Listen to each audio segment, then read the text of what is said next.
میرا نام لائبہ ہے۔ میری عمر 25 سال ہے۔ یہ کہانی آج سے کچھ سال پہلے 2019 کی ہے۔ میں گاؤں میں رہتی تھی۔ میرے بابا کو انتقال ہوئے 1 سال گزر چکا تھا۔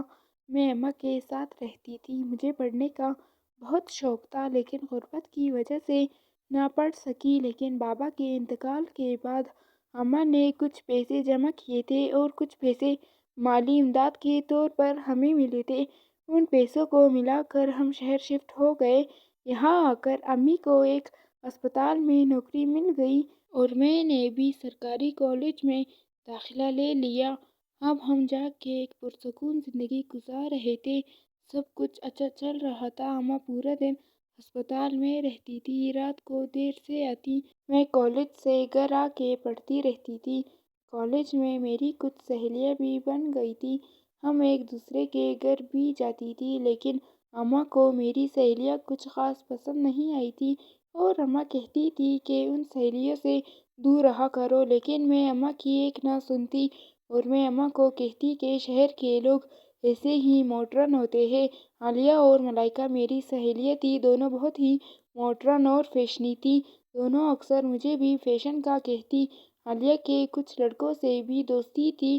مجھے اس کا یہ لڑکوں سے دوستی کرنا اچھا نہیں لگتا تھا لیکن میں نے اسے کچھ بھی نہیں کہا کہ وہ مجھ سے ناراض نہ ہو جائے اور مجھ سے دوستی ختم نہ کر لے۔ وقت کے ساتھ ساتھ میں بھی بدل گئی، ان کی طرح کپڑے اور میک اپ کرنے لگی۔ اماں یہ دیکھ کر مجھے ہر وقت ڈانٹتی رہتی۔ میں اماں کی باتوں پر زیادہ دھیان نہیں دیتی تھی اور کہتی تھی کہ کیا پتہ آج کل کے زمانے میں کیا ہو رہا ہے، آپ کو تو پتہ ہی نہیں ہے۔ لیکن ماں تو ماں ہی ہوتی ہے، ماں کو تو سب کچھ پتہ ہوتا ہے۔ شاید میرے ساتھ ہونے والا ظلم کا اندازہ ہو چکا تھا ماں کو، لیکن میں تو شہر کی رنگینیوں میں کھو گئی تھی۔ میں نے کبھی نہ کسی لڑکے سے بات کی اور نہ دوستی رکھی۔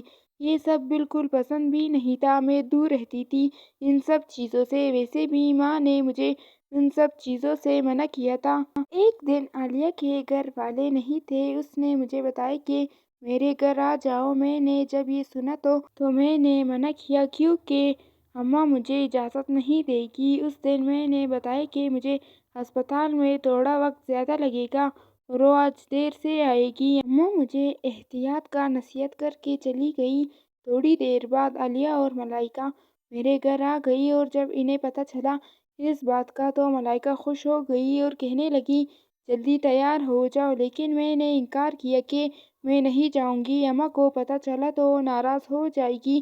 لیکن وہ دونوں اپنی بات پر اڑی رہیں اور دونوں مجھے اپنے ساتھ زبردستی لے گئیں اور ہم ملائکہ کے گھر چلے گئے۔ ملائکہ کا گھر تو بہت چھوٹا سا تھا۔ اسے دیکھ کر ایسا نہیں لگتا تھا کہ وہ بھی غریب ہوگی۔ ہم نے ملائکہ کے گھر بہت مزے کیے، اتنا مزہ آیا کہ میں بہت خوش ہو گئی۔ بہت باتیں کی، مووی دیکھی اور کوئی بھی تنگ کرنے والا نہ تھا۔ رات ہوئی اور ہمیں بہت بھوک لگی ہوئی تھی اور عالیہ نے برگر کی فرمائش کی اور میں نے کہا کہ گھر پر کچھ بنا لیتے ہیں، لیکن عالیہ نے ضد کی اور ملائکہ نے برگر آرڈر کر لیا۔ میں نے ملائکہ کے کپڑے پہنے ہوئے تھے جو مجھ پر بہت اچھا لگ رہا تھا۔ دروازے پر دستک ہوئی، لگتا ہے برگر والا آ گیا، ملائکہ نے کہا اور ملائکہ نے مجھے برگر لانے کا کہا۔ میں برگر لینے باہر دروازے تک چلی گئی اور جیسے ہی میں نے دروازہ کھولا بہت ہی نوجوان لڑکا برگر دینے آیا تھا، مجھے ہی دیکھے جا رہا تھا جو مجھے بہت برا لگا۔ میں نے برگر لینے کے لیے ہاتھ بڑھا دیا۔ جیسے ہی میں نے ہاتھ بڑھایا تو اس نے میرا ہاتھ پکڑا اور مجھے ڈر لگا اور جلدی سے دروازہ بند کر دیا۔ میں کمرے میں گئی، بہت ڈری ہوئی تھی۔ وہ دونوں میرے پاس آئی۔ میں نے انہیں برگر والے کے حرکت کے بارے میں بتایا تو دونوں میرا مذاق اڑانے لگی کہ میں اتنی سی بات پر ڈر گئی ہوں اور ہم سب پیزا کھا رہے تھے تو دوبارہ بیل بجی۔ عالیہ نے جا کر دیکھا تو مجھے بھی اپنے ساتھ لے گئی اور جب باہر گئے تو دیکھا وہیں برگر والا کھڑا تھا اور ہنس رہا تھا۔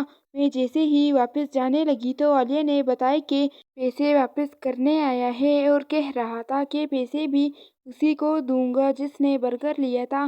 میں گئی، پیسے پکڑے اور جلدی سے گھر کے اندر آ گئی۔ پیسے ملائکہ کو دیے تو اس میں ایک چھوٹا سا کاغذ بھی تھا جس پر نمبر بھی لکھا تھا، وہ دونوں مجھے تنگ کرنے لگی۔ یہ سب پہلی بار دیکھ رہی تھی، بہت پریشان میں ہو گئی تھی۔ وہ نمبر والا کاغذ میں نے اپنے بیگ میں رکھ لیا اور ساری رات جاگتی رہی۔ اگلے دن میں اپنے گھر آ گئی، بہت تھکی ہوئی تھی اور جلدی سے سو گئی۔ وقت گزرتا گیا، میں اپنا خیال رکھنے لگی۔ خوبصورت تو میں بہت تھی، جو کوئی بھی مجھے دیکھتا بہت تعریف کرتا، اسی لیے میں تھوڑا مغرور بھی ہو گئی تھی۔ ایک دن میں کام کر رہی تھی کہ مجھے وہی کاغذ ملا جس میں برگر والے کا نمبر لکھا تھا۔ جسے دیکھتے ہی وہی لڑکا مجھے یاد آنے لگا۔ مجھے بھوک بھی لگ رہی تھی اور سوچا چلو برگر والے کو میں نے کال ملائی۔ دوسری طرف سے آواز آئی، ہیلو کون؟ اس کی آواز سنتے ہی مجھے اندازہ ہو گیا کہ یہ وہی ہے۔ میں نے جلدی سے برگر کا آرڈر کیا اور فون جلدی سے بند کر لیا۔ میں گھبرائی ہوئی تھی۔ آدھے گھنٹے بعد دروازے پر دستک ہوئی۔ میں صفائی کرنے میں لگی ہوئی تھی۔ میں نے جا کر دروازہ کھولا تو وہی برگر والا لڑکا کھڑا تھا۔ مجھے دیکھ کر وہ چونک گیا اور پھر اس کے چہرے پر شیطانی مسکراہٹ رقص کر گئی۔ یہ دیکھ کر میں تھوڑا ڈر گئی۔ میں نے جلدی سے پیسے دیے۔ جیسے ہی دروازہ بند کرنے لگی تو برگر والے نے پانی پلانے کا کہا کہ جیسے ہی میں پانی لینے گئی تو بھول گئی کہ دروازہ تو کھلا چھوڑا ہے۔ میں باہر آئی تو وہاں کوئی کھڑا نہیں تھا۔ مجھے لگا واپس چلا گیا ہے۔ میں اپنے کمرے میں چلی گئی۔ میں جیسے ہی برگر کھانے لگی تو مجھے اپنے کندھے پر کسی کا ہاتھ محسوس ہوا۔ میں گھبرا کر پلٹی تو وہی برگر والا لڑکا کھڑا تھا۔ میں فوراً سے سیدھی ہوئی اور اسے کہا کہ یہاں سے جاؤ، لیکن وہ میرے قریب آ رہا تھا۔ میں بہت زیادہ گھبرائی ہوئی تھی۔ میں نے کہا کہ اگر میری امی آئی تو انہوں نے دیکھا تو کیا ہوگا؟ میں اس کی منتیں کیے جا رہی تھی کہ یہاں سے جاؤ، لیکن وہ تو کسی اور ارادے سے یہاں آیا تھا۔ میں نے بھاگنے کی کوشش کی تو اس نے مجھے ایک دم سے بجلی کی طرح پکڑ لیا اور بیڈ پر گرا لیا۔ میں روتی رہی، منتیں کرتی رہی، اپنے آپ کو چھڑوانے کی کوشش کرتی رہی۔ اس پر تو جیسے شیطان سوار تھا۔ اس نے میری ایک بھی بات نہ سنی اور وہ مجھے رسوا کرنے پر تلا ہوا تھا۔ اس میں وہ بھی کامیاب ہو گیا۔ اس نے کر لی اپنی منمانی۔ میرے بدن پر اپنی گندگی کا غلاظت لگا کر مجھے روتا ہوا وہ چھوڑ کر چلا گیا۔ کچھ دیر تو ہوش نہ رہا، لیکن پھر امی کے آنے کا وقت ہو گیا۔ میں روتے ہوئے اٹھی اور اپنی حالت کو درست کیا اور امی کا انتظار کرنے لگی۔ اس دوران ابھی بھی مجھے رونا آیا۔ پھر میں اپنے چہرے پر بار بار پانی پھیرتی رہی تاکہ امی کو شک نہ ہو جائے کہ میں روئی ہوئی ہوں۔ امی گھر آ گئی اور میں نے ان کو کھانا گرم کر کے دے دیا اور امی کو کہا کہ میری طبیعت خراب ہے، اس لیے میں تھوڑی دیر آرام کرنے جا رہی ہوں۔ میں اپنے کمرے میں آ گئی۔ نیند تو مجھ سے کوسوں دور تھی۔ میرے ساتھ جو کچھ ہوا تھا، مجھ میں ہمت نہیں تھی کہ میں کسی کو بتا دوں۔ میں ابھی اسی کشمکش میں تھی کہ کیا کروں، اور جیسے ہی میں نے دیکھا فون کی گھنٹی بجی۔ میں نے فون سائلنٹ پر رکھ دیا کیونکہ میں سوئی ہوئی تھی۔ کال بار بار آ رہی تھی۔ جیسے میں نے فون اٹھایا تو وہی برگر والا آدمی تھا۔ اس کی آواز سنتے ہی جیسے میرے چہرے پر سے پسینے آنے لگے اور میں بہت زیادہ ڈر گئی۔ اس نے کہا کہ کل وہ پھر آئے گا۔ میں نے جلدی سے فون بند کر دیا اور رونے لگی۔ اگلے دن امی اسپتال کے لیے تیار ہو رہی تھی۔ میں نے بھی امی کو کہا کہ وہ بھی مجھے اپنے ساتھ اسپتال لے چلے۔ ہم اسپتال چلے گئے تاکہ وہ برگر والا آدمی آئے تو میں گھر پر اسے نہ ملوں۔ اب یہ روز کا معمول ہونے لگا۔ کالج کی چھٹیاں بھی شروع ہو چکی تھیں۔ عالیہ اور ملائکہ بھی اپنے گاؤں گئی ہوئی تھیں۔ ایک دن میں اسپتال میں کام کر رہی تھی کہ اچانک میری طبیعت خراب ہو گئی۔ امی نے گھر جانے کا کہا لیکن میں نہ مانی۔ مجبوراً وہ بھی میرے ساتھ گھر چلی گئی۔ میری طبیعت بہت زیادہ خراب تھی۔ امی مجھے غور سے دیکھ رہی تھی اور پھر وہی ہوا جس کا مجھے ڈر تھا۔ امی کو شک ہوا یہ بیماری نہیں ہے بلکہ کچھ اور ہے۔ انہوں نے مجھ سے پوچھا تو میں نے روتے ہوئے ساری کہانی انہیں بتا دی۔ امی سر پکڑ کر بیٹھ گئی اور مجھے کوسنے لگی، برا بھلا کہنے لگی۔ میں بہت زیادہ روئی اور امی سے معافی بھی مانگنے لگی، لیکن انہوں نے کہا کہ وہ بھی مجھے کبھی معاف نہیں کرے گی۔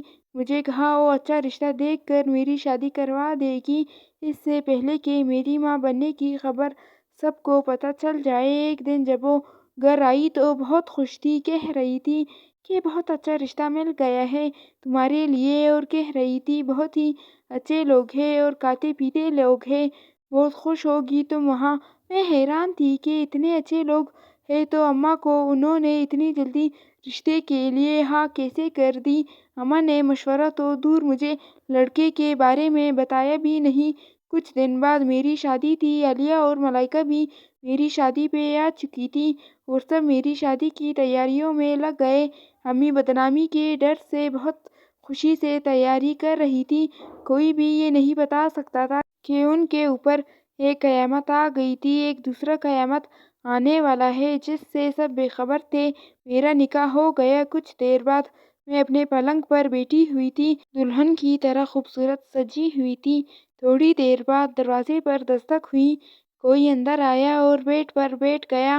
میں گھونگھٹ میں آنکھیں بند کیے ہوئے بیٹھی تھی، جس نے میرا گھونگھٹ اٹھایا، اس کی آواز سنتے ہی میں حیران رہ گئی اور یقین نہ آیا جو شخص میرے سامنے تھا وہ کوئی اور نہیں بلکہ شوہر کے روپ میں وہی برگر والا آدمی تھا جس نے کچھ عرصہ پہلے میرے ساتھ گندا کھیل کر کے مجھے چھوڑ گیا تھا اور بعد میں خبر تک نہ لی کہ میں کیسی حالت میں ہوں۔